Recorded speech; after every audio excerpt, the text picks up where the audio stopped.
तो आज से हम लोग क्लासिकल मैकेनिक्स से शुरू कर रहे हैं और टॉपिक वाइज डिस्कशन करेंगे, उनसे रिलेटेड क्वेश्चंस करेंगे और क्वेश्चन करने के बाद उनकी थ्योरी साथ साथ बताएंगे। ये जो थ्योरी है हर केस में इसको बताना पॉसिबल नहीं होता है, इसलिए हम वो टॉपिक पहले लेने वाले हैं जिन टॉपिक में इस तरीके से किया जा सकता है। जैसे क्लासिकल मैकेनिक्स है, क्लासिकल मैकेनिक्स में आप क्वेश्चन लेके उसकी थ्योरी तुरंत बता के और आप क्वेश्चन को सीधे सॉल्व कर सकते हो। लेकिन जैसे for example solid state physics है, सॉलिड स्टेट फिजिक्स में एकदम ऐसा नहीं किया जा सकता क्योंकि सॉलिड स्टेट फिजिक्स की थ्योरी बहुत ज़्यादा है।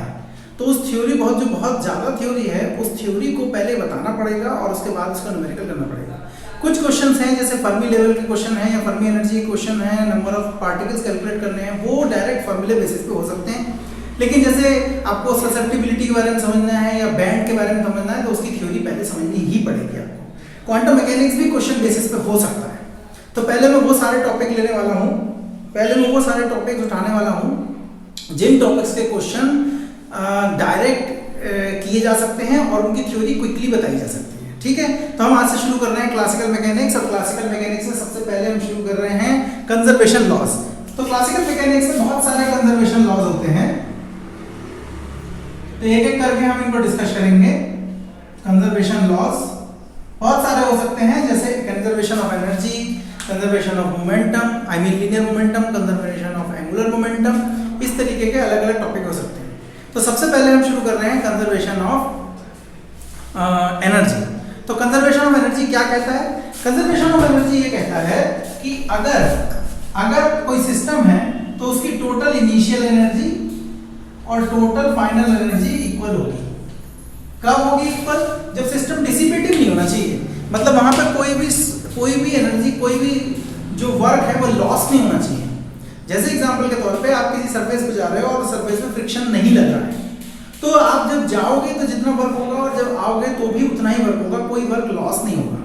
जैसे एक स्प्रिंग है और वो मास से जुड़ी हुई है और उसको आप खींच के छोड़ दो, तो आपने जब उसे खींच के छोड़ा तो उसमें एक पोटेंशियल एनर्जी स्टोर हो गई और वही पोटेंशियल एनर्जी काइनेटिक एनर्जी में, काइनेटिक एनर्जी पोटेंशियल एनर्जी में ऐसे कन्वर्ट होती रहेगी।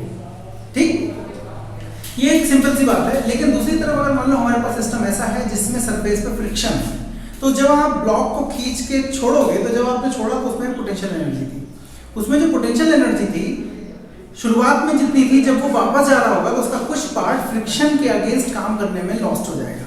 और जब वो फ्रिक्शन के अगेंस्ट काम करने में लॉस्ट हो जाएगा तो वो एनर्जी हमेशा के लिए हीट में कन्वर्ट होकर खत्म हो जाएगी। उन केसेस में ये नॉर्मली वैलिड नहीं होता है, तो हमें ध्यान देना पड़ेगा। एक कहने का तरीका ये है कि टोटल एनर्जी कंजर्व है। अगर आप वो फ्रिक्शन वाली एनर्जी को इसमें काउंट कर रहे हो तो कोई नुकसान नहीं है। आप बोलो कि पर साइकिल में हमारे पास फ्रिक्शनल फोर्स की वजह से कुछ small w amount energy lost हो रही है, तब ठीक है। वैसे सोचा जाए तो एनर्जी कंजर्वेशन जो है यूनिवर्सल है। यूनिवर्सल होने का मतलब ये होता है कि टोटल एनर्जी, अब वो किसी भी फॉर्म में हो, तो initial total energy final total energy के बराबर होगी। ये अलग बात है कि इनकी फॉर्म एक तरीके से दूसरे तरीके में कन्वर्ट हो जाए। मतलब जो आपने स्प्रिंग को खींच के छोड़ा था, तो वहां से जब वो छोड़ा था और जब वो चला तो जो फ्रिक्शन की वजह से जो एनर्जी लॉस्ट हुई, अगर उसको आप कैलकुलेट करते हो तो इनिशियल एनर्जी और फाइनल एनर्जी हमेशा बराबर होगी। इनिशियल टोटल एनर्जी और initial final energy, final total energy हमेशा बराबर होगी। एक बार फिर से बोल देता हूँ मैं कि अगर आप किसी सिस्टम को कंसीडर कर रहे हो और उसकी टोटल इनिशियल एनर्जी निकाल रहे हो और टोटल फाइनल एनर्जी निकाल रहे हो, चाहे वो किसी भी फॉर्म में हो, चाहे वो साउंड की फॉर्म में हो, हीट की फॉर्म में हो, रेडिएशन की फॉर्म में हो, काइनेटिक एनर्जी, पोटेंशियल एनर्जी, जिस फॉर्म में भी हो, उन सबको जोड़ दो इनिशियली और वो फाइनली जितनी एनर्जी है उन सबको भी जोड़ दो तो वो आपस में बराबर होगी। ठीक है, ये हमारी एक मेन पॉइंट था जो हम लोग आज बताने जा रहे हैं। ये हमारा एनर्जी कंजर्वेशन की बात है। लेकिन जब हम मैकेनिकल एनर्जी कंजर्वेशन की बात करते हैं, हम बात करते हैं मैकेनिकल एनर्जी की, ये जो मैंने अभी बोला था ये यूनिवर्सल लॉ है। मतलब टोटल एनर्जी, जितनी एनर्जी इनिशियली थी उन सबको सम कर दो किसी भी फॉर्म में हो, और जो फाइनल एनर्जी थी किसी भी फॉर्म में हो, उनको सबको सम कर दो, हमेशा बराबर होता है। ये बात हो रही थी जब टोटल एनर्जी की बात हो रही थी। लेकिन हम बात कर रहे हैं मैकेनिकल एनर्जी कंजर्वेशन की। मैकेनिकल एनर्जी में क्या होता है कि इनिशियल काइनेटिक एनर्जी और इनिशियल पोटेंशियल एनर्जी का जो सम है वो फाइनल काइनेटिक एनर्जी और फाइनल पोटेंशियल एनर्जी के सम के बराबर होगा। ये हमारा है मैकेनिकल एनर्जी कंजर्वेशन का रूल। ठीक है, अब हम इसके कुछ क्वेश्चन देखेंगे। तो सबसे आसान एग्जांपल जो है मैकेनिकल एनर्जी कंजर्वेशन का है वो ये हो सकता है। क्या हो सकता है ये? तो सबसे simple example mechanical energy conservation का ये हो सकता है। ये आपका ग्राउंड है और ये आपकी एक सरफेस है। आपने इस एम ब्लॉक को उठा के यहां से उठा के यहां रख दिया, तो यहां इसकी एनर्जी कितनी होगी? mgh, तो पोटेंशियल एनर्जी होगी। और क्योंकि ये ब्लॉक रेस्ट में है तो इसकी जो काइनेटिक एनर्जी होगी वो कितनी होगी? 0 होगी। अगर मैं इसकी टोटल एनर्जी को लिखूं, kinetic energy plus potential energy कहां पे? ए पे, तो वो होगी mgh प्लस 0 यानी कि mgh। ठीक, अब मान लो ये ब्लॉक को छोड़ दिया यहां से, तो ये गिरते गिरते गिरते गिरते यहां तक आ गया। मान लो इसने h डैश नीचे की तरफ आ गया है। ठीक, तो यहां तक आते आते इसकी वेलोसिटी कितनी हो जाएगी? हमारे पास एक फॉर्मूला है u square is equal to v square is equal to u square plus 2gh, ऐसे करके एक फॉर्मूला होता है। तो यहां जब ये गिरा तो इसकी इनिशियल वेलोसिटी 0 थी।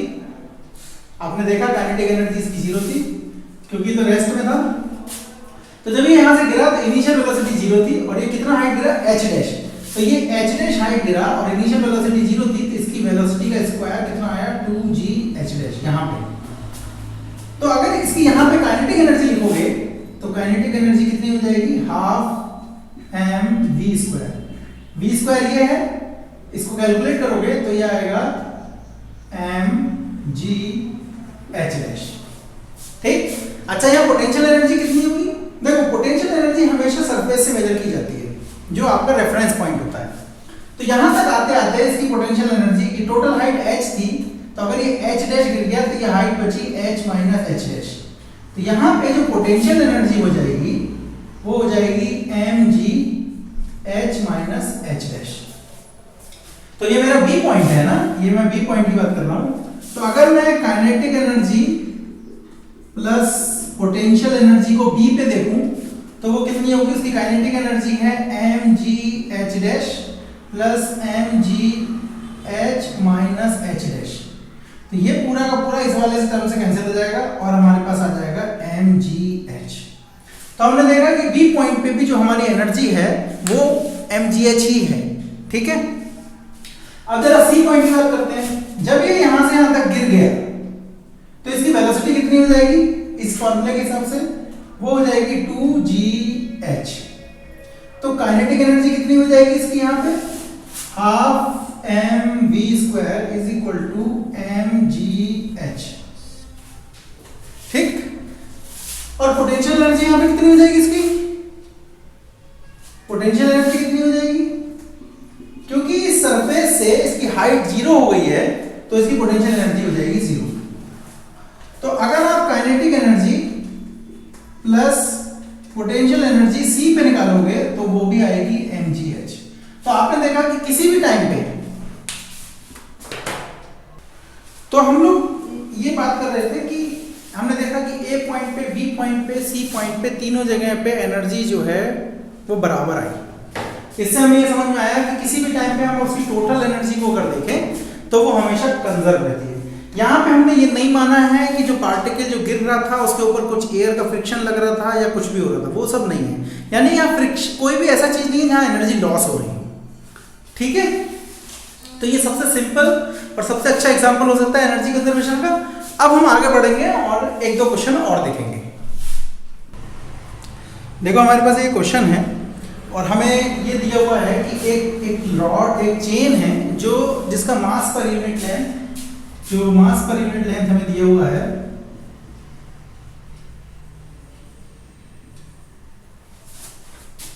वो लैम्डा दिया हुआ है। मतलब क्या होता है कि जो पूरा मास है इसका वो इसकी पूरी लेंथ पे डिवाइडेड है और इस तरीके से डिवाइडेड है कि वो यूनिफॉर्म है। मतलब अगर आप यहाँ पे एक छोटा सा सेक्शन लेते हो उसका मास और यहाँ पे एक छोटा सा उतना ही बड़ा सेक्शन लेते हो उसका मास अगर निकालते हो तो वो बराबर है। ठीक, ये मतलब है।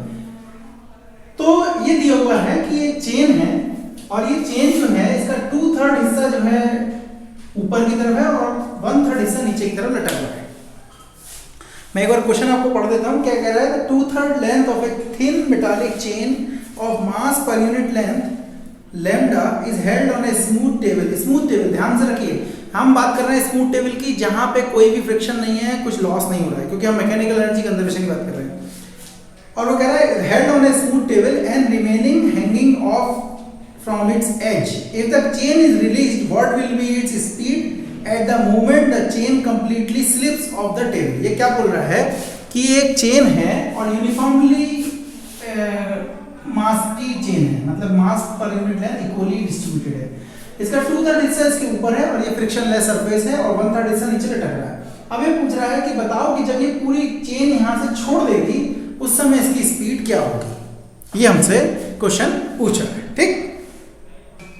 ठीक है, तो इस क्वेश्चन को हम लोग करते हैं और हम लोगों ने क्या, फिर से एक बार क्वेश्चन बता देता हूं आपको कि हमारे पास एक यूनिफॉर्म लेंथ की एक चेन है, उसमें 2L/3 ऊपर है और L/3 नीचे है। यूनिफॉर्म है, याद रखना, इसका जो मास पर यूनिट लेंथ है वो यूनिफॉर्म है। हर जगह कहीं भी एक छोटे सेक्शन का मास निकालो और दूसरी जगह पे छोटे सेक्शन, उसके उतने ही छोटे सेक्शन का मास निकालो तो उन दोनों का मास इक्वल आएगा। That is the meaning of uniform. तो क्योंकि इन्होंने बोला है कि स्मूथ सरफेस है तो इन्होंने बोला है कोई डिसिपेटिव फोर्स नहीं है, इसका मतलब total energy will be conserve. तो ये मेन पॉइंट है बात समझने के लिए। ठीक है कि क्या होने वाला है इसमें। दूसरी बात ये है कि हमें दिया है मास पर यूनिट लेंथ लैम्डा। तो अगर मैं मास निकालूं अपर पार्ट का तो अपर पार्ट की लेंथ कितनी है? 2L/3। तो अगर मैं मास निकालूं अपर पार्ट का तो लैम्डा से मल्टीप्लाई करना पड़ेगा मुझे, तो वो हो जाएगा लैम्डा × 2L/3, यानी कि इतना मास हो जाएगा ऊपर वाले हिस्से का। जो हिस्सा नीचे लटक रहा है उसका mass, the mass of the lower part will be m2 = λL/3। आप एक बात समझ लीजिए, जो यूनिफॉर्म सिस्टम होते हैं उनका मास, अगर आप कोई मान लीजिए L लेंथ की रॉड है और यूनिफॉर्म डिस्ट्रीब्यूशन है मास का, तो इसका सेंटर ऑफ मास बीच में होगा। ठीक, तो अब मैं कुछ पॉइंट हैं जो आपको बता रहा हूँ, उसको ध्यान से सुनिए। जब भी आप मैकेनिकल एनर्जी कंजर्वेशन की बात करेंगे तो जब पोटेंशियल एनर्जी आप बात कर रहे होंगे, पोटेंशियल एनर्जी को बोलने के लिए पहले आपको एक रेफरेंस लेना पड़ेगा। तो रेफरेंस क्या होगा? क्योंकि ये यहाँ पे रखी हुई थी तो हम ये मान सकते हैं कि यहाँ पे पोटेंशियल एनर्जी 0 थी। देखिए, आप कहीं पे भी मान सकते हैं कि पोटेंशियल एनर्जी 0 है, ऐसा कोई जरूरी नहीं कि आप यहाँ पे ही माने। नॉर्मली जो प्लेन हमें दिख रहा होता है, अगर हम ग्राउंड से कोई चीज़ ऊपर लाते हैं तो हम मान लेते हैं ग्राउंड की पोटेंशियल एनर्जी 0 है। अगर हम यहाँ से कोई चीज़ नीचे ले जाते हैं तो हम मान लेते हैं कि यहाँ की पोटेंशियल एनर्जी 0 है।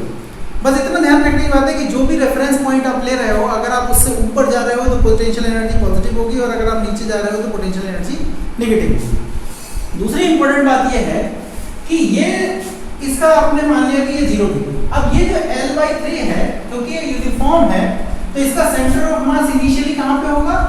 इसके आधे पे, और इसकी लेंथ कितनी है? L/3। तो इसका जो सेंटर ऑफ मास होगा वो L/6 पे होगा।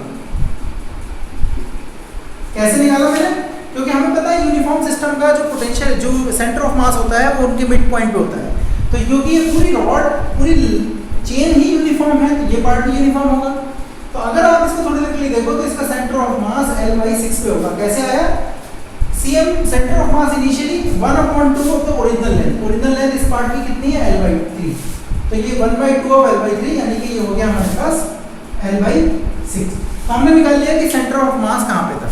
अब देखिए, जब ये रॉड पूरी गिर के, ये जब उन्होंने क्या बोला है कि बताओ इसकी वेलोसिटी, जब ये बिल्कुल इसको छोड़ देगी, तो जब ये छोड़ देगी तो ये पूरी की पूरी रॉड यहाँ से यहाँ तक आ जाएगी। तो इसकी पूरी की पूरी लेंथ यहाँ से यहाँ तक होगी। तो इसमें जो सेंटर ऑफ मास होगा वो यहाँ कहीं पे होगा और वो होगा L/2 पे। क्यों होगा L/2 पे? क्योंकि दिख रहा है, क्योंकि जब रॉड पूरी की पूरी उतर के ऐसे, इससे उतर के ऐसे आ जाएगी तो फिर यूनिफॉर्म रॉड है तो इसका सेंटर ऑफ मास इसके बीच में होगा। बीच में होगा मतलब इसको आप अगर 0 मान रहे हो तो यहाँ से L/2 पे इसका सेंटर ऑफ मास होगा। ठीक है, ये तो हमने निकाल लिया कि इसका सेंटर ऑफ मास कहाँ पे होगा। अब हम उसकी पोटेंशियल एनर्जी और काइनेटिक एनर्जी कैलकुलेट करते हैं। तो देखिए, हमने बोला था इसकी काइनेटिक एनर्जी और पोटेंशियल एनर्जी निकालते हैं। देखिए, इनिशियली रॉड रेस्ट पे है। इनिशियली जब रॉड रेस्ट पे है तो इस पार्ट का काइनेटिक एनर्जी और इस पार्ट का काइनेटिक एनर्जी 0 होगा। इसकी इनिशियल काइनेटिक एनर्जी 0 होगी। पोटेंशियल एनर्जी की बात करोगे तो कैसे करोगे? देखो, पोटेंशियल एनर्जी मतलब इस पार्ट की पोटेंशियल एनर्जी और इस पार्ट की पोटेंशियल एनर्जी। आपको सीधे सीधे दिख रहा है कि आपने माना है यहाँ पे पोटेंशियल एनर्जी 0 है पोटेंशियल एनर्जी जीरो बोल सकते थे, लेकिन हमने कहा कि चलो थोड़ी देर रुक जाते हैं। हमने लिखा फर्स्ट पार्ट की पोटेंशियल एनर्जी और सेकंड पार्ट की पोटेंशियल एनर्जी। फर्स्ट पार्ट इसका मास कितना था 2L λ/3, g की जगह g और h 0। क्यों? क्योंकि यहाँ पे आप ओरिजिन मान रहे हो। जब आप इसे ओरिजिन मान रहे हो या आप पोटेंशियल एनर्जी यहाँ 0 मान रहे हो तो ये इसके लिए h 0 होगा, तो यहाँ h 0 रख दिया। दूसरे पार्ट का मास था λL/3, g की जगह g, लेकिन इसका सेंटर ऑफ मास इस रेफरेंस से नीचे है, और कितना नीचे है L/6, तो यहाँ L/6 रख दिया। तो पोटेंशियल एनर्जी आ गई माइनस लैम्डा GL²/18। अब फाइनल काइनेटिक एनर्जी की बात करें, जब ये रॉड पूरी इससे निकल के गिर गई होगी, जब ये चेन इससे पूरी निकल के गिर गई होगी, तो पूरा का पूरा मास नीचे जा रहा होगा, ठीक। तो half m1 plus m2 v², m1 और m2 जो यहाँ पे और यहाँ पे दिया हुआ है, इनको ऐड करोगे तो लैम्डा L आएगा। मान लो कि v² वेलोसिटी से नीचे गिर रहा है पूरा। जब ये पूरी रॉड नीचे गिर चुकी होगी तो इसकी पोटेंशियल एनर्जी कितनी होगी उस समय? L/2 पे होगी। तो mg m1 plus m2 h, और h कहाँ पे है? अब L/2 पे। बस अब हमें क्या करना है, total initial mechanical energy is equal to total final mechanical energy को बराबर कर देना है, ठीक। हमारा आंसर आ जाएगा। चलिए करके देखते हैं। तो हमने इनिशियल काइनेटिक एनर्जी तो 0 लिख लिया, इनिशियल पोटेंशियल एनर्जी हमारी इतनी थी, फाइनल काइनेटिक एनर्जी इतनी थी, और फाइनल पोटेंशियल एनर्जी हमारी इतनी थी। बस इसको सॉल्व कर लो। तो 1/2 lambda L v² is equal to, इसको इधर ले जाओ, माइनस लैम्डा L²/2। अच्छा ये भी माइनस होगा, तो इधर आके प्लस हो जाएगा। इसलिए होगा क्योंकि पोटेंशियल एनर्जी तो रेफरेंस लेवल से नीचे है ना, तो ये भी माइनस होगा। उसमें आप सुधार लीजिएगा पहले वाला जो था। तो जब ये इधर आएगा तो ये प्लस हो जाएगा, और ये बचा यहाँ पे माइनस का लैम्डा GL²/18। और यहाँ पे भी एक g होगा,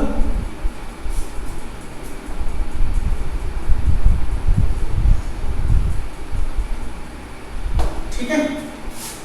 इसको सॉल्व कर लो तो कितना आएगा सॉल्व करके, यहाँ पे भी एक g होगा, ये होगा 9, तो ये 18 हो जाएगा। तो 9 में से 1 गया 8/2, 8/18 लैम्डा L²g, यह आया 1/2 लैम्डा L v²। तो लैम्डा L से लैम्डा L कट गया, एक L बचा, और 2 से ये कट गया, ये 9 बचा। तो v² is equal to 8/9 L into G. तो v is equal to √8/9 LG।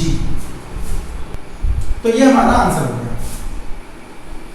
देखिए इसमें आपको जो क्वेश्चन को देख के घबराहट लग सकती है, वो सिर्फ इतनी सी बात है कि अरे चेन तो सॉलिड ऑब्जेक्ट नहीं है। अभी तक जो भी आप एनर्जी कंजर्वेशन का एग्जांपल देखते थे उसमें सॉलिड ऑब्जेक्ट होता है, लेकिन कोई जरूरी नहीं है। अगर ऑब्जेक्ट सॉलिड नहीं है तो आप सेंटर ऑफ मास के कॉन्सेप्ट को इसमें इन्वोक कर सकते हैं। कहीं पे भी सेंटर ऑफ मास को आप कहीं भी इन्वोक कर सकते हैं कि पूरे सेंटर ऑफ मास का कॉन्सेप्ट क्या होता है। सेंटर ऑफ मास का कॉन्सेप्ट ये होता है कि अगर किसी ऑब्जेक्ट के पूरे बिहेवियर को समझना है तो उसके सेंटर ऑफ मास के बिहेवियर को समझ लो। तो हमने वही किया यहाँ पे, हमने सेंटर ऑफ मास की पोटेंशियल एनर्जी निकाली इनिशियली, सेंटर ऑफ मास की पोटेंशियल एनर्जी निकाली फाइनली, दोनों को और इनिशियल काइनेटिक एनर्जी निकाली, initial potential final kinetic energy निकाली, और दोनों को बराबर रख दिया, ठीक। और हमेशा याद रखिए जो यूनिफॉर्म ऑब्जेक्ट है उनका जो सेंटर ऑफ मास होता है वो उनके बिल्कुल बीच में होता है, चाहे रिंग हो, चाहे रेक्टेंगुलर रॉड, रेक्टेंगुलर शीट हो, या लेंथ की कोई एल लेंथ की रॉड हो तो भी। हमारे पास एक दूसरा क्वेश्चन है कि एक स्मूथ स्फीयर है, ये उसका ऊपर का पार्ट दिखाया गया है और इसकी कुछ रेडियस है, ठीक है, स्मॉल आर कैपिटल आर जो भी है, स्मूथ है, याद रखना स्मूथ। एक और चीज है समझ लो कि स्मूथ जहां दिया है वहां तुरंत सोच लेना कि एनर्जी कंजर्वेशन लग सकता है।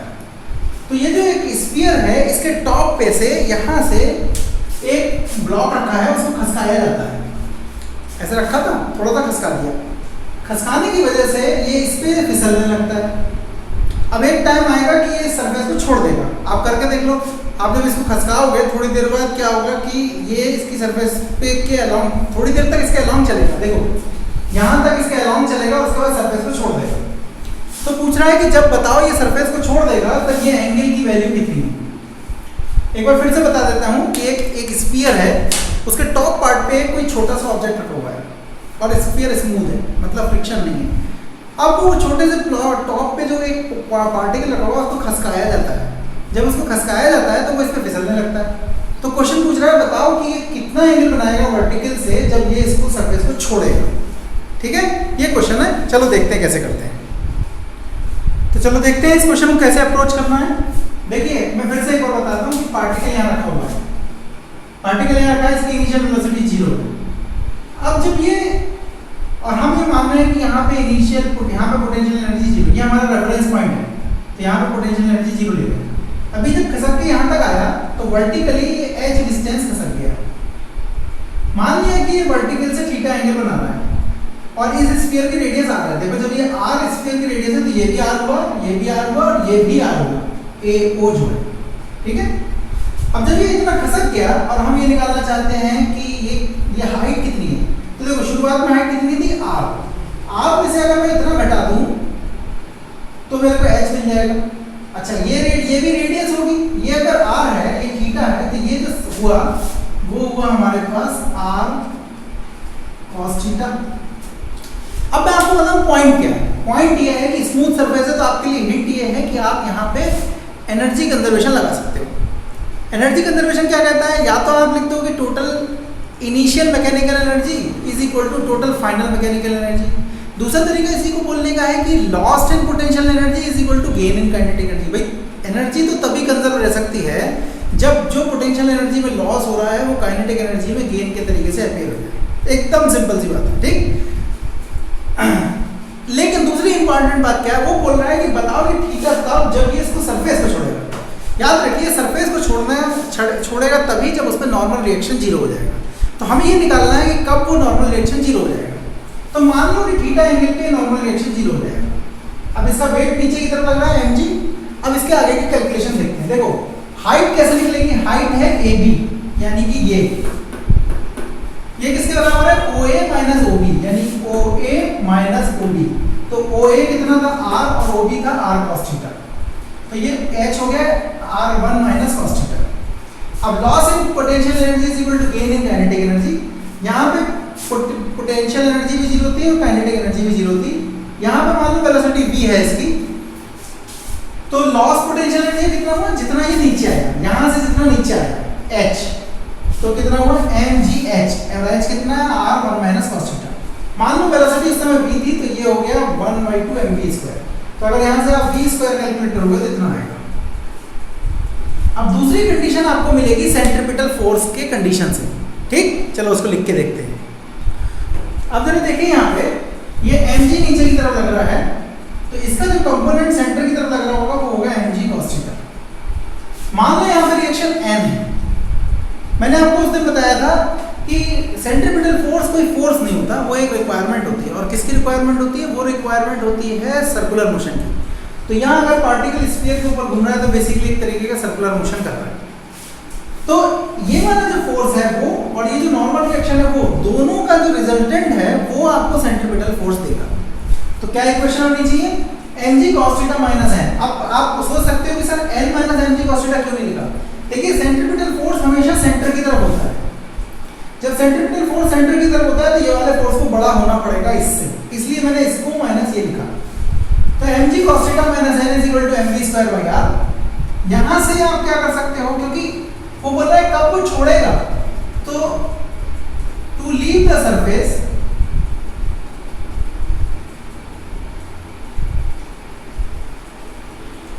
नॉर्मल रिएक्शन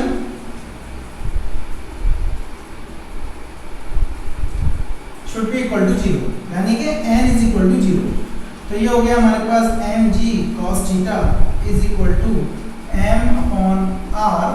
और v² की वैल्यू अभी हम लोगों ने जो निकाली थी वो कितनी निकाली थी, 2r1 माइनस cos थीटा। जब आप इसको सॉल्व करोगे तो आपके पास cos थीटा की वैल्यू आ जाएगी 2/3, यानी कि थीटा की वैल्यू हो जाएगी cos इनवर्स 2/3। इस क्वेश्चन में जो समझने की बात है और ध्यान देने की बात है वो ये है कि सिर्फ एनर्जी कंजर्वेशन सीख लेने से काम नहीं होगा। आपको जो बाकी के याद होने चाहिए। तो देखिए मैं आपको वो पढ़ा रहा हूँ जो कोर्स में है, कंजर्वेशन लॉस। तो कंजर्वेशन लॉस में पहला था आपका एनर्जी कंजर्वेशन। अब अगर ये बात आती है कि हमने यहाँ पे सेंट्रीपिटल फोर्स का कॉन्सेप्ट लगाया, तो मेरा एक्सपेक्टेशन ये है कि वो आपको आना चाहिए। मैं आपको बेसिक बात बता देता हूँ जैसे अभी बता रहा हूँ, लेकिन बहुत डिटेल में मैं आपको इसको नहीं बता पाऊंगा क्योंकि हमारे पास इतना टाइम है। तो मैं आपको मेन मतलब क्यों बता रहा हूँ कि एनर्जी कंजर्वेशन क्या होता है और उसे कैसे लगाना है। ठीक है, चलिए तो ये हमारे पास इतना आ गया cos इनवर्स 2/3। चलिए हमारे पास एक और क्वेश्चन है। हमारे पास एक स्मूथ सरफेस है, फिर से ध्यान से सुनिए, एक स्मूथ सरफेस है, उस पे एक m मास का ब्लॉक के स्प्रिंग से कनेक्टेड है। इस ब्लॉक को m फोर्स लगा के थोड़ा सा उधर खसका दिया जा रहा है। ठीक, तो पूछ रहा है कि बताओ मैक्सिमम स्पीड कितनी होगी ब्लॉक की, ये पूछ रहा है। एक बार क्वेश्चन पढ़ देता हूं आपके लिए।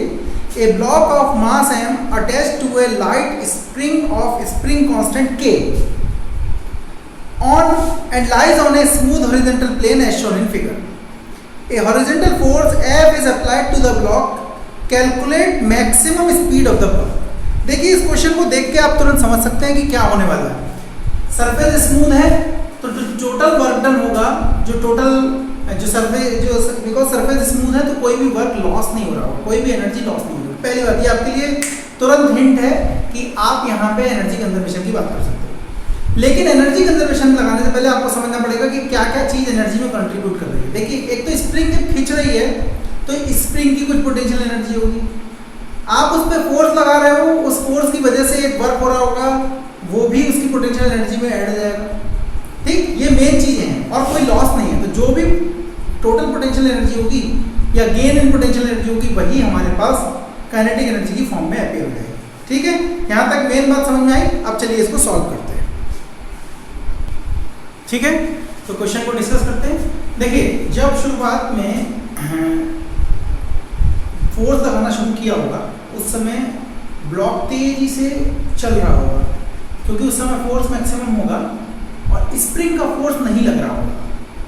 ठीक, तो जब उस समय ब्लॉक तेजी से एक्सेलरेट होगा और उसके बाद स्लोली डिसलेरेट होगा क्योंकि स्प्रिंग का फोर्स भी लगने लगेगा। एक टाइम ऐसा आएगा जब ब्लॉक का एक्सेलरेशन 0 होगा और ये वो सिचुएशन होगी जब ब्लॉक की वेलोसिटी मैक्सिमम होगी। क्यों होगा? देखिए जब एक बार वेलोसिटी मैक्सिमम हो गई उसके बाद अगर आप rate of change of velocity निकालोगे तो एक्सेलरेशन जो rate of change of velocity जो एक्सेलरेशन है वो 0 हो जाएगा। ठीक, कब? जब वेलोसिटी एकदम मैक्सिमम होगी। ठीक, और शुरुआत में बिकॉज वेलोसिटी बहुत कम है और वेलोसिटी बढ़ रही है इसलिए rate of change of velocity maximum होगी यानी एक्सेलरेशन मैक्सिमम होगा। तो हमने क्या है speed of the block will be maximum when the acceleration is 0। ठीक, मान लो किसी टाइम पे इसका एक्सेलरेशन इसका जो डिस्प्लेसमेंट था वो x था। अब हमें पता है न्यूटन लॉ क्या कहता है, न्यूटन लॉ कहता है कि F - kx is due to be equal to ma। लेकिन हमें तब बात कर रहे हैं जब इसका एक्सेलरेशन 0 होता है यानी ये पार्ट 0 है तो ये एक्सटेंशन आ गया। और ये कब आया? ये एक्सटेंशन आया स्प्रिंग का जब उसकी जो वेलोसिटी थी वो मैक्सिमम थी। ठीक है, तो ये हम लोगों ने निकाल लिया कि उस टाइम पे एक्सटेंशन कितना होगा। ठीक, तो अब हमको क्या करना है, टोटल वर्क डन निकाल लेना है। तो टोटल वर्क डन और या पोटेंशियल एनर्जी बोल सकते हैं, वो किसके बराबर हो जाएगी? चेंज इन काइनेटिक एनर्जी की। There is a theorem called work energy theorem.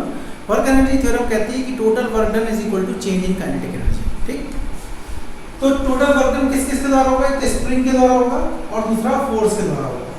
ठीक, तो स्प्रिंग का फोर्स कितना लगेगा? क्योंकि स्प्रिंग का फोर्स हमेशा -kx होता है तो -kx dx 0 to x। जो हमारा फोर्स है वो कांस्टेंट फोर्स है तो ये हो जाएगा F dx 0 to x। और ये किसके बराबर हो जाएगा? Kinetic energy final. मान लो ये जिस समय वेलोसिटी v है और इनिशियल काइनेटिक एनर्जी 0 थी क्योंकि ब्लॉक रेस्ट पे था। तो जब आप इसे इंटीग्रेट करोगे और ध्यान रखना x की वैल्यू F/k है, जब आप इसको सॉल्व करोगे तो इतना आएगा, इसको सॉल्व करोगे इतना आएगा और ये हाफ mv स्क्वायर इतना है। इसको सॉल्व करोगे तो आपके पास इतनी वैल्यू आएगी। अब देखिए मैक्सिमम इलॉन्गेशन कब होगा? मैक्सिमम इलॉन्गेशन तब होगा जब आपने उसको खींचा और खींच के जो आपने वर्क किया वो वर्क करते करते एक टाइम ऐसा आएगा कि जब स्प्रिंग अपने मैक्सिमम इलॉन्गेशन पे हो जाएगी। ये बहुत सिंपल सी बात है क्योंकि फोर्स कांस्टेंट है तो ऐसा नहीं कि स्प्रिंग खींचती चली जाएगी क्योंकि फोर्स की वैल्यू फिक्स है तो एक लिमिट तक ही वो स्प्रिंग को खींच सकता है। आप घर पे इसको करके देख सकते हो कोई भी चीज़ ले लो आप, कोई भी चीज़ लो, टायर ले लो, ट्यूब ले लो अपनी बाइसिकल का, उसको आप खींच के देखो तो एक टाइम तक आप एक लिमिटेड एक्सटेंशन तक ही खींच पाओगे। अगर आप उसके आगे उसे खींचना चाहते हो तो आपको उसे और फोर्स लगाना पड़ेगा।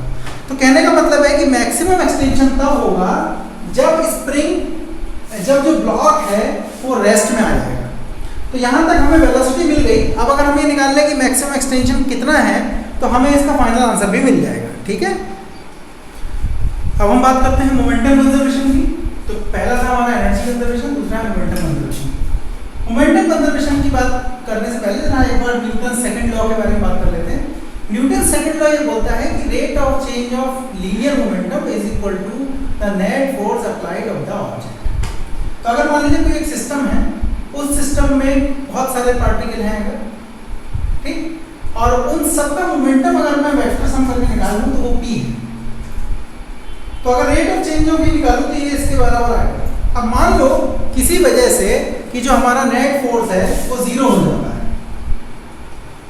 तो हमारे पास दो सिचुएशन बचती हैं। एक सिचुएशन ये बचती है कि del p upon del t 0 के बराबर, मतलब कि del p upon del t 0 के बराबर हो जाएगा।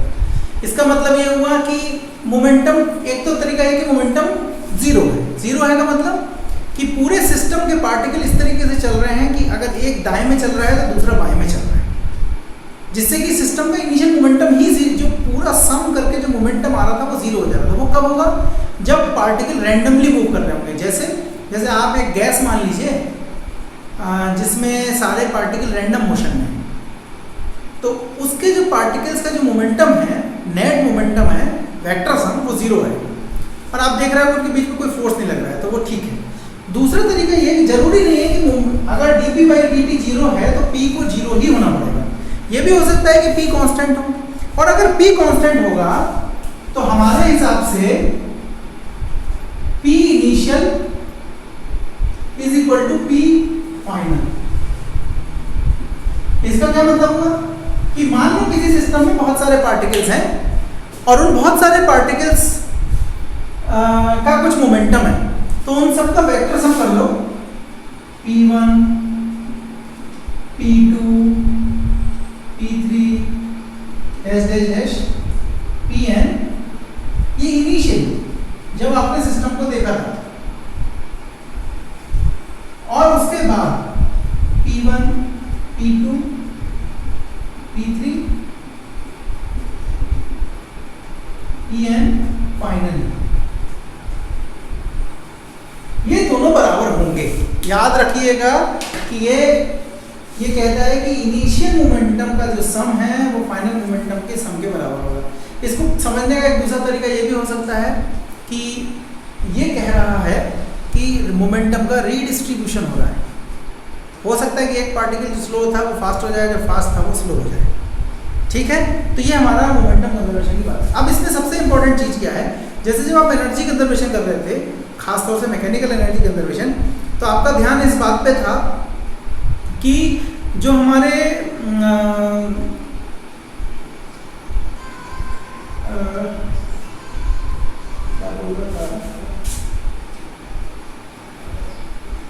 हाँ, जब हम एनर्जी कंजर्वेशन की बात कर रहे थे तो हमारा इस बात पे ध्यान था कि कहीं कोई डिसिपेटिव फोर्स तो नहीं है। अगर डिसिपेटिव फोर्स है तो आप उसको फिर नहीं लगा पाओगे एनर्जी कंजर्वेशन को, और अगर लगाना चाहते हो तो टोटल एनर्जी कंजर्वेशन लगा सकते हो, लेकिन मैकेनिकल एनर्जी कंजर्वेशन वाला पार्ट आपको थोड़ा सा कंफ्यूज कर देगा। तो आपको ये करना पड़ेगा कि जो एक्स्ट्रा वर्क डन किया जा रहा है उसको उसमें ऐड करना पड़ेगा, पहली बात। इसी तरीके से जब आप momentum conservation, linear momentum conservation की बात कर रहे हो, तो आपको ये देखना पड़ेगा कि कहीं कोई एक्सटर्नल फोर्स तो नहीं है। इंटरनल फोर्स है, चलेगा।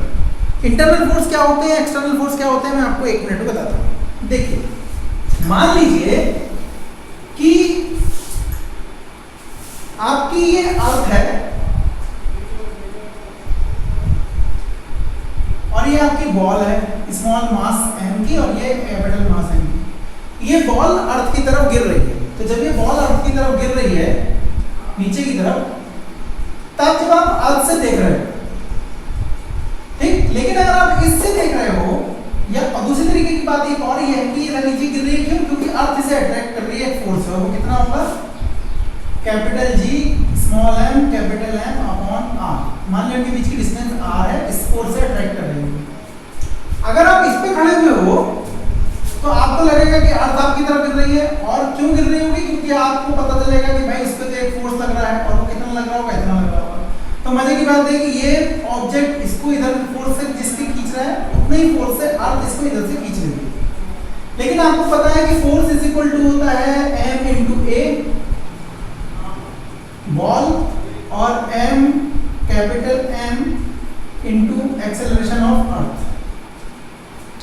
तो आपको बॉल, क्योंकि इसका मास कम है, इसका एक्सेलरेशन ज्यादा दिखाई देता है, लेकिन इसका मास ज्यादा होने की वजह से अर्थ का एक्सेलरेशन हमें दिखाई देता है, हमें लगता है कि अर्थ रुकी हुई है। ठीक है, मजे की बात है कि दोनों में फोर्स सेम लग रहा है। तो अगर आप इसमें मोमेंटम कंजर्वेशन लगाने जाओगे तो आपको लगेगा कि यार बॉल तो चल रही है, और आपको पता है कि बॉल लगातार गिर रही है, उसकी वेलोसिटी लगातार बढ़ रही है, तो आपको लगेगा कि बॉल की स्पीड बढ़ रही है, यानी इसका मोमेंटम बढ़ रहा है। जब आपको लगेगा मोमेंटम बढ़ रहा है तो आपको समझ नहीं आएगा मोमेंटम कंजर्वेशन लगाना कैसे है। दूसरी चीज, आप और कंफ्यूज हो सकते हो ये सोच के कि मोमेंटम कंजर्वेशन की बात तब की गई थी जब सिस्टम में कोई भी फोर्स नहीं लग रहा, लेकिन इस पे तो एक फोर्स लग रहा है और इस पे भी एक फोर्स लग रहा है, तो आपको थोड़ी देर के लिए लगेगा कि इसमें मोमेंटम कंजर्वेशन नहीं हो सकता। लेकिन ध्यान दीजिए, जब आप सिर्फ इसको देख रहे हो तो ये एक्सटर्नल फोर्स हो गया, ये फोर्स इसमें दिख रहा है तो आपको लगेगा कि ये एक्सटर्नल फोर्स है। क्यों? कौन लगा रहा? अर्थ। अच्छा, और जब आप इसको देखोगे तो आपको लगेगा ये भी एक्सटर्नल फोर्स है, और ये फोर्स कौन लगा रहा है? ये स्मॉल m मास का ऑब्जेक्ट इस पे लगा रहा है।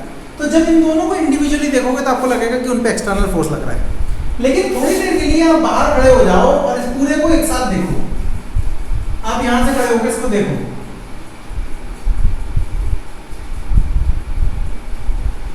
तो आपको समझ में आएगा कि यहां से जब खड़े होकर आप इसको देख रहे होगे तो आपको एक फोर्स नीचे की तरफ दिख रहा होगा, इसे आप लिखोगे F, और एक फोर्स ऊपर की तरफ लग रहा होगा जो सेम अमाउंट का होगा लेकिन अपोजिट डायरेक्शन में होगा, तो आप उसे लिखोगे -F। तो आपके हिसाब से टोटल फोर्स बाहर से कितना हो गया? 0। तो जब इसके हिसाब से देख रहे थे या इसके हिसाब से देख रहे थे तो यही फोर्स एक्सटर्नल दिख रहा था, लेकिन जब पूरे को एक सिस्टम के तौर पे देखा तो यही फोर्स अब इंटरनल हो गया। तो न्यूटन एनर्जी मोमेंटम कंजर्वेशन क्या करता है कि अगर किसी सिस्टम पे इस ऑब्जेक्ट के हिसाब से, इस आदमी के हिसाब से इस पे कोई भी फोर्स इस पूरे सिस्टम पे नहीं लग रहा है, नहीं लग रहा है, यानी कि यहाँ मोमेंटम कंजर्वेशन अब लग सकता है। तो इसलिए आपको बहुत ध्यान देना पड़ेगा कि जो फोर्स लग रहा है सिस्टम पे वो इंटरनल है या एक्सटर्नल है। अगर वो एक्सटर्नल फोर्स है तब तो ठीक है, इंटरनल फोर्स है तो मोमेंटम कंजर्वेशन नहीं लगेगा। ठीक है, आपको याद होगा कि मोमेंटम कंजर्वेशन लगाने के लिए जब हम काइनेटिक थ्योरी ऑफ गैसेस में बात करते थे तो हम बोलते थे कि पार्टिकल्स के बीच में आपस में कोई भी फोर्स नहीं है, उनके बीच ना इलेक्ट्रोस्टैटिक फोर्स है ना ग्रेविटेशन फोर्स है। वो होता है लेकिन शुरुआत की थ्योरी में हमने ऐसा माना था।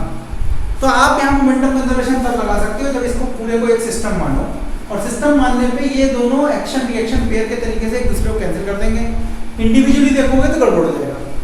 तो ये तो बात है कि मोमेंटम कंजर्वेशन लगाते समय हमें किन चीज़ों का ध्यान रखना है। ठीक है, चलिए अब एग्जांपल देखते हैं इसके। तो हम लोग बात कर रहे थे मोमेंटम कंजर्वेशन की। हमारे पास एक क्वेश्चन है। क्वेश्चन ये है कि एक मास है यहाँ पे रखा हुआ है, मान लो कोई बॉम्ब है और ये अचानक से ब्लास्ट हो जाता है, ठीक, और 3 टुकड़ों में ब्लास्ट होता है जिनका मास 1:2:3 के रेशियो में है।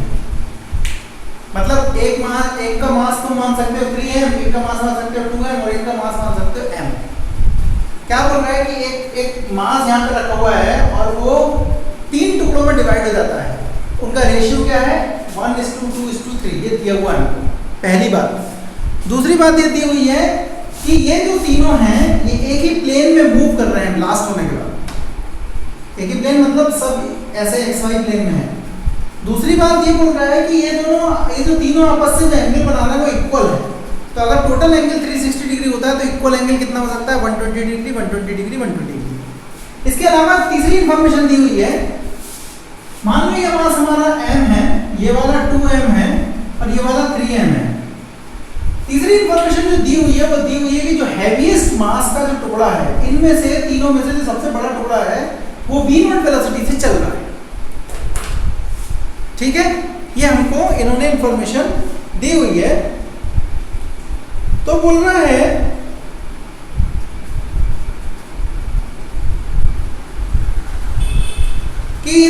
की स्पीड बताओ कितनी होगी। तो मैंने मान लिया कि इसकी स्पीड v1 है और इसकी स्पीड v2 है। एक बार क्वेश्चन फिर से बता देता हूँ। बोल रहा है कि एक मास है यहाँ पर रखा हुआ, वो 3 टुकड़ों में टूटता है और 3 टुकड़ों में इस तरीके से टूटता है कि उनका मास 1:2:3 की रेशियो में है। पहला बात। दूसरी बात बोल रहा है कि ये जो 3 टुकड़े हैं जब ये चलते हैं तो इस तरीके से चलते हैं कि इनका एंगल के बीच का 120 डिग्री 120 डिग्री 120 डिग्री रहता है। तीसरी बात ये बोल रहा है कि ये जो सबसे बड़ा मास है इन तीनों में से, टुकड़ों में से, वो v0 वेलोसिटी से चल रहा है। तो बताओ बाकी दो की वेलोसिटी क्या होगी। ठीक है, आपको समझ में आ रहा है कि अगर ये जो बम है, ये फटा है, ये अपने अंदर में जो इसकी प्रॉब्लम रही होगी, जो भी रिएक्शन हो रही होगी उसकी वजह से फटा है। बाहर से तो हमें कुछ नहीं दिख रहा था, बाहर से तो बस हमें बम फूटता हुआ दिख रहा। ठीक, तो सीधे सीधे समझ में आ रहा है कि ये मोमेंटम कंजर्वेशन का केस हो सकता है। पहली बात। एक क्विक इंपॉर्टेंट चीज मैं आपको बताना चाहता हूं कि अगर कोई सिस्टम है और जहां पे एनर्जी कंजर्वेशन, जैसे आपको पता है कि हमेशा लग सकता है, तो मोमेंटम कंजर्वेशन के साथ आप एनर्जी कंजर्वेशन भी लगा सकते हो। लेकिन आपको श्योर होना पड़ेगा कि कहीं कुछ एनर्जी लॉस तो नहीं हो रही है। अगर कहीं कुछ एनर्जी लॉस हो रही है तो फिर थोड़ा सा वो हो सकता है गड़बड़। ठीक है, तो क्वेश्चन समझ में आ गया। अब इसको हमें करना है। अब देखो, वैसे तो हम ये वाला पार्टिकल किसी भी डायरेक्शन में ले सकते थे, हम 120 डिग्री तो बहुत तरीके से बना सकते हैं, लेकिन हमने अपनी लाइफ इजी कर ली। लाइफ इजी कर ली कि एक पार्टिकल को एक पर्टिकुलर एक्सिस की डायरेक्शन में लिया, हमारी लाइफ थोड़ी इजी हो जाएगी। ठीक है, चलो, तो कुछ नहीं करना है, बहुत सिंपल है। हमें इसका पता है कि इनिशियल मोमेंटम और फाइनल मोमेंटम इक्वल होना चाहिए, लेकिन इसमें खास बात यह है कि ये एक प्लेन में चल रहे हैं, ये 3 डायमेंशन में नहीं चल रहे। अगर ये 3 डायमेंशन में चल रहे होते तो हमें एक्स डायरेक्शन का मोमेंटम को एक्स डायरेक्शन के फाइनल मोमेंटम से बराबर करना पड़ता और वाई डायरेक्शन के मोमेंटम को वाई डायरेक्शन के मोमेंटम से बराबर करना पड़ता और जेड डायरेक्शन के मोमेंटम को जेड डायरेक्शन के मोमेंटम से कंजर्व कराना पड़ता। लेकिन क्योंकि उन्होंने बोला है कि एक प्लेन में चल रहे हैं, प्लेन में चल रहे हैं मतलब 2 ही डायमेंशन है, 3 डायमेंशन नहीं है। ठीक है, तो बस कुछ नहीं है। अब इसका हमें एक्स डायरेक्शन का मोमेंटम और वाई डायरेक्शन का मोमेंटम को कंजर्व करा देना है। इनिशियली ये ऑब्जेक्ट रुका हुआ था तो इसका इनिशियल मोमेंटम 0 हुआ। इसका इनिशियल मास कितना हुआ, आप इन तीनों मास को जोड़ दो तो कितना हुआ, m + 2m + 3n, तो बस 6m मास मान लो इनिशियल। दूसरी चीज ये कि आपको x एक्सिस और y एक्सिस में इसके कंपोनेंट निकालने पड़ेंगे। तो मान लो ये x डायरेक्शन में है, ये y डायरेक्शन है। ये अगर 120 डिग्री है तो ये हुआ आपका 30 डिग्री। तो इसका इस डायरेक्शन में जो वेलोसिटी का कंपोनेंट आएगा या मोमेंटम का कंपोनेंट आएगा तो 2mv2 हो गया मोमेंटम। तो 2mv2 cos 30 इसका इस डायरेक्शन में कंपोनेंट हो गया। इसका इस डायरेक्शन में जो कंपोनेंट होगा वो कितना होगा, वो होगा 2mv2 sin 30। ठीक, अब यहां पे भी हम ऐसे कर सकते हैं क्योंकि ये 120, ये पूरा 90 है, ये पूरा 90 है, ये अगर 30 डिग्री है तो ये एंगल बचा 60 डिग्री ये वाला, और ये पूरा है 120 डिग्री। तो जब ये 60 है और ये 120 है तो ये कितना बचा,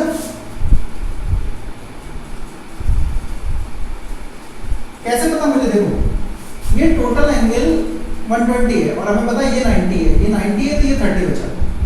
ठीक, अब देखते हैं कि ये पूरा हमारे पास कितना था 90, तो अगर ये 30 हो गया तो ये कितना हुआ 60।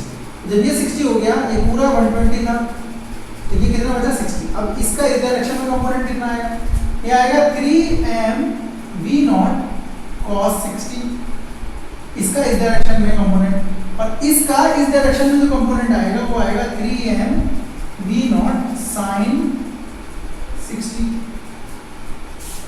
इसका y कंपोनेंट निकालने की कोई जरूरत नहीं क्योंकि वो 0 आने वाला है। तो बस x डायरेक्शन में मोमेंटम कंजर्व कर दो। x डायरेक्शन का इनिशियल मोमेंटम कितना है, टोटल मास कितना था 6m, और पार्टिकल जो कि 0 पे था इसलिए उसकी 0 वेलोसिटी, तो ये हो गया इनिशियल मोमेंटम। फाइनल मोमेंटम कितना हो जाएगा पूरे सिस्टम का, कितना होगा देखते हैं। m मास x डायरेक्शन में चल रहा है तो उसकी वेलोसिटी है v1, तो mv1। ठीक, इसका x डायरेक्शन में कंपोनेंट कितना है, इतना, लेकिन अपोजिट है तो हो जाएगा -2mv2 sin 30। और इसका इस डायरेक्शन में कंपोनेंट कितना हो जाएगा, वो भी माइनस हो जाएगा 3mv0 cos 60। तो यहाँ पे v1 v2 से ही रिलेशन मिल जाएगा। अच्छा चलो y डायरेक्शन में कंपोनेंट निकाल के देखते हैं, y डायरेक्शन में कंसर्न पर आके देखते हैं। ये पार्टिकल ना तो x डायरेक्शन में चल रहा था शुरुआत में, ना y में चल रहा था, रुका हुआ था। यानी कि इसका y डायरेक्शन का मोमेंटम भी 0 होगा, तो यानी कि 6m × 0। अच्छा इसका y डायरेक्शन में मोमेंटम कितना होगा 0, क्योंकि इसका इस डायरेक्शन का कंपोनेंट 0 आने वाला है, तो m × 0। अच्छा इसका y डायरेक्शन में कंपोनेंट कितना है, इतना, तो होगा +2mv2 cos 30। इसका y डायरेक्शन में मोमेंटम कितना होगा, इतना, लेकिन माइनस में होगा 3mv0 sin 60 डिग्री। ठीक है, अब देखो ये तो 0 है, ये 0 है, तो यहां से v2 निकल गया। v2 कितना आएगा, v2 आएगा 3mv0 sin 60 की वैल्यू होती है √3/2, और बाकी का नीचे आ जाएगा, यानी कि 2m cos 30 की वैल्यू कितनी होती है, cos 30 की वैल्यू होती है √3/2। तो m से m कैंसिल हो गया, इससे ये कैंसिल हो गया, तो ये आया 3v0/2। इस v2 की वैल्यू में आप यहां रख दो तो आपका v1 आ जाएगा। ठीक है, और वो कितना आ जाएगा, वो आ जाएगा 3v0। बस हो गया, बहुत सिंपल है। बस आपको यही देखना है कि उसमें जो कंजर्वेशन है वो कैसे लगाना है। याद रखिए कि कंजर्वेशन लगाने से पहले इंपॉर्टेंट चीज ये है कि तीनों जो हमारे मोमेंटम के कंपोनेंट हैं उन्हें इंडिविजुअली बराबर करना है। ठीक है, ये एक बहुत अच्छा एग्जांपल था, बस इसमें ध्यान में रखना है कि फोर्स इंटरनल है या एक्सटर्नल है। ठीक, चलिए आगे बढ़ते हैं, दूसरा कोई क्वेश्चन करते हैं। तो अब हमारे पास एक नया एग्जांपल है मोमेंटम कंजर्वेशन का, और वो ये है कि एक ट्रॉली है, जो ट्रॉली जिसका वजन 70 किलोग्राम है और वो 5 मीटर पर सेकंड की स्पीड से इधर जा रही है। एक लड़का है जिसका वजन जो है 35 किलोग्राम है और रुका हुआ है, और ये अचानक से यहाँ से इस पे कूदता है। तो हमसे पूछा जा रहा है कि ट्रॉली की स्पीड बताओ जब वो उस पे पहुंच चुका है। फिर से एक बार क्वेश्चन बता देता हूँ। एक ट्रॉली है जिसका वजन 70 किलोग्राम है और 5 मीटर पर सेकंड की स्पीड से वो इधर जा रही है। एक लड़का है जो 35 किलोग्राम का है, रुका हुआ है, लेकिन फिर उसके बाद वो जंप लगा देता है इस ट्रॉली पे जो 5 मीटर पर सेकंड की स्पीड से जा रही है। तो हमको बताना है कि what is the speed of the trolley after the boy has jumped in. ठीक है, तो अगर मैं इस पूरे को सिस्टम मान लूं, ठीक, तो अगर बॉय की जो इनिशियल वेलोसिटी थी वो कितनी थी 0, और जो ट्रॉली की जो इनिशियल स्पीड थी, ये बॉय की इनिशियल स्पीड और ट्रॉली की इनिशियल स्पीड होती 5 मीटर पर सेकेंड। जब बंदा कूद के इसके ऊपर पहुंच गया तो यहाँ टोटल मास कितना हो गया, 70 केजी तो पहले से ट्रॉली का मास था, उसके बाद 35 केजी जो है वो लड़के का मास हो गया, तो टोटल मास हो गया इतना। तो हमें क्या करना है, क्योंकि सिस्टम में हम मान रहे हैं, क्योंकि बाहर से कोई फोर्स नहीं लग रहा है, तो पूरे सिस्टम को अकेले मानना है, तो जो भी फोर्स है वो इंटरनल है। तो उस केस में इसका इनिशियल मोमेंटम कितना हो जाएगा, 0 × 35 + 70 × 5, और फाइनल मोमेंटम कितना हो जाएगा 70 + 35, और मान लो कि फाइनल वेलोसिटी v थी, तो बस यहाँ से v आप निकाल सकते हो, कितना आएगा 350 डिवाइड बाई 7 × 10 105, तो आंसर आएगा 3.3 मीटर पर सेकेंड। और क्योंकि ये पॉजिटिव आ रहा है तो वेलोसिटी इसी डायरेक्शन में होगी जिस डायरेक्शन में पहले से वो थी। अब हम दूसरे एग्जांपल लेते हैं। अब क्या हो रहा है, देखो पहले वाले केस में क्या था, ट्रॉली चल रही थी 5 मीटर पर सेकेंड की स्पीड से, अब क्या ट्रॉली रुकी हुई है और लड़का चल रहा है 2 मीटर पर सेकंड की स्पीड से राइट की तरफ। मास ट्रॉली का जितना पहले था अभी भी वैसे ही है, और जितना लड़के का मास था वैसा का वैसा ही। ये लड़का राइट में चल रहा था और ये जंप कर जाता है ट्रॉली के ऊपर। हमें बाद में जब ट्रॉली के ऊपर जंप कर जाता है तो स्पीड बतानी है ट्रॉली की। तो इनिशियल वेलोसिटी बॉय की कितनी है 2 मीटर पर सेकंड, ठीक। और इनिशियल वेलोसिटी ट्रॉली की कितनी है 0। तो अगर आप इनिशियल अच्छा फाइन जब ये लड़का इसके ऊपर कूद गया तो जिस स्पीड से ट्रॉली चल रही है उसी स्पीड से लड़का चल रहा हो, तो फाइनल वेलोसिटी बॉय की या फाइनल वेलोसिटी ट्रॉली की वो v मान लेते हैं। तो फाइनल मास कितना हो जाएगा, पहले ट्रॉली का मास 70 था, लेकिन अब क्योंकि लड़का भी इसके ऊपर आ गया तो टोटल मास हो गया 70 + 35 यानी 105। तो इनिशियल मोमेंटम क्या होगा 2 × 35, क्योंकि लड़के की वेलोसिटी इतनी है और ट्रॉली रुकी हुई है तो उसका मोमेंटम 0 होगा। बाद में दोनों साथ साथ चल रहे हैं तो 105 × v हो जाएगा ये, और इससे आपको ट्रॉली प्लस लड़के की वेलोसिटी पता चल जाएगी, ठीक। तो ये हमारा एक और एग्जांपल था मोमेंटम कंजर्वेशन का। अब हम बात करते हैं एंगुलर मोमेंटम कंजर्वेशन की। जैसे हमारे पास लीनियर मोमेंटम कंजर्वेशन था, वैसे ही हमारे पास एंगुलर मोमेंटम कंजर्वेशन है। तो एंगुलर मोमेंटम कंजर्वेशन में क्या होता है कि पहले जैसे हमारे पास rate of change of linear momentum force के बराबर था, ऐसे ही rate of change of angular momentum जो होता है टॉर्क के बराबर होता है। एक बेसिक चीज़ समझने वाली बात यह है, जो डिफरेंस है, और वो ये है कि जो हमारा मोमेंटम लीनियर किसी ऑब्जेक्ट को चलाने के लिए फोर्स की जरूरत होती है, लेकिन किसी ऑब्जेक्ट घुमाने के लिए टॉर्क की जरूरत होती है। और नॉर्मली जो डेफिनेशन है एंगुलर मोमेंटम की वो है r क्रॉस v।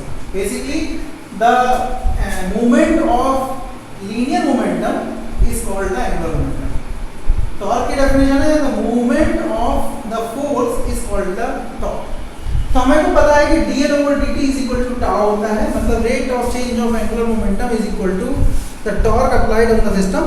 अब अगर जैसे पहले वाले केस में हम लोगों ने फोर्स के केस में बात किया था, मान लो किसी ये अच्छा ये जो टॉर्क है वो एक्सटर्नल है ना, अगर किसी वजह से ये 0 हो जाए तो हमारे पास कंडीशन आ जाएगी कि dl/dt इज इक्वल टू 0।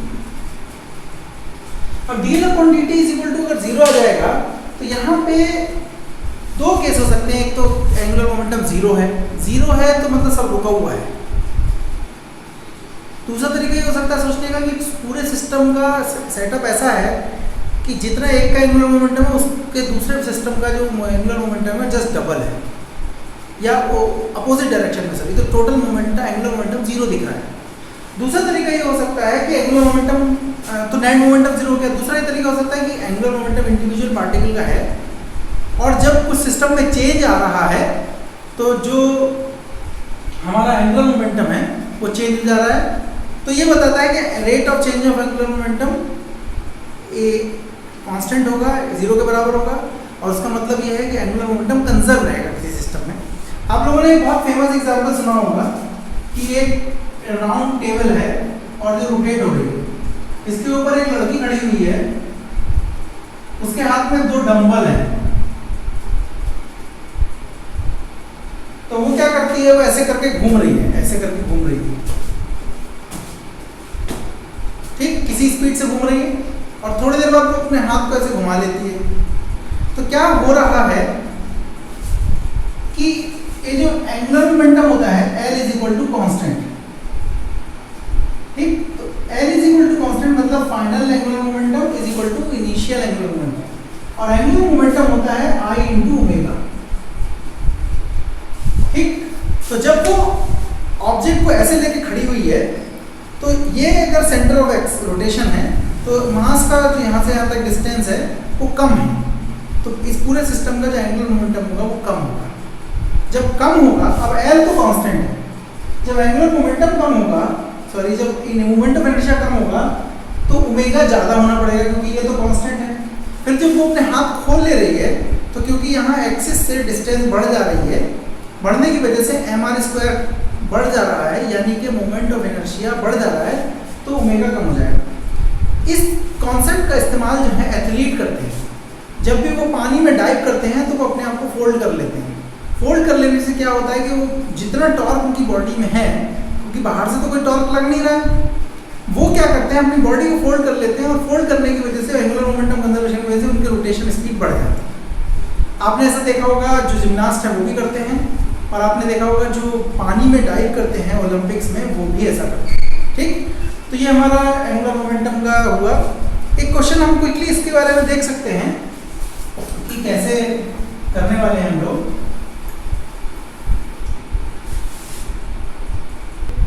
एक क्विक क्वेश्चन जो हम लोग देखना चाहते हैं वो ये है, ये एक रिंग है जिसका मास m है और जो r रेडियस का है और ऐसे घूम रहा है ओमेगा वेलोसिटी से।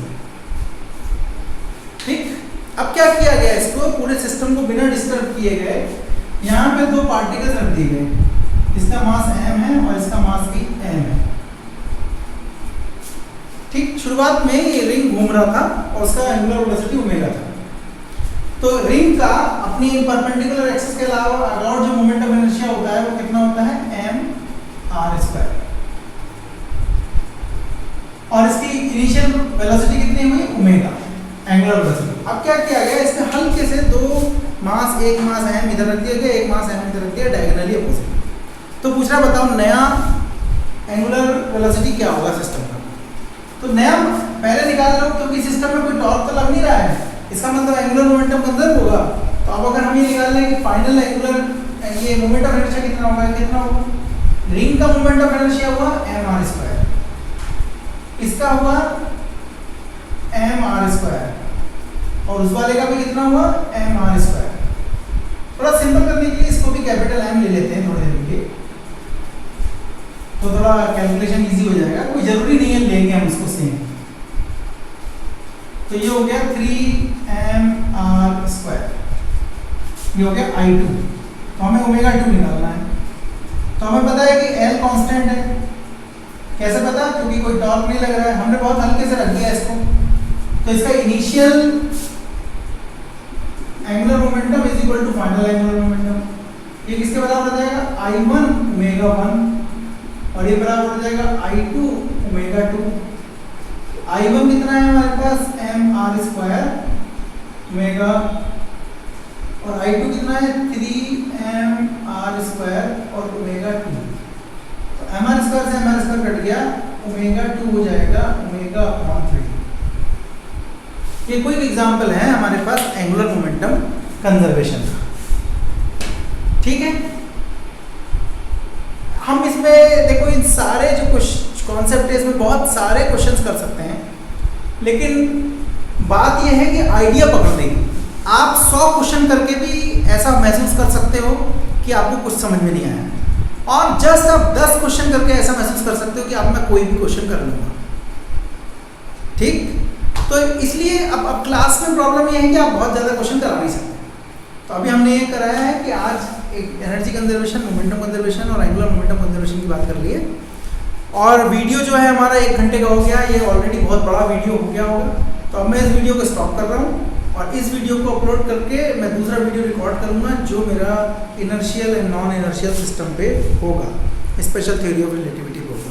तो अभी इस वाले वीडियो को मैं स्टॉप कर रहा हूँ और अपलोड करता हूँ।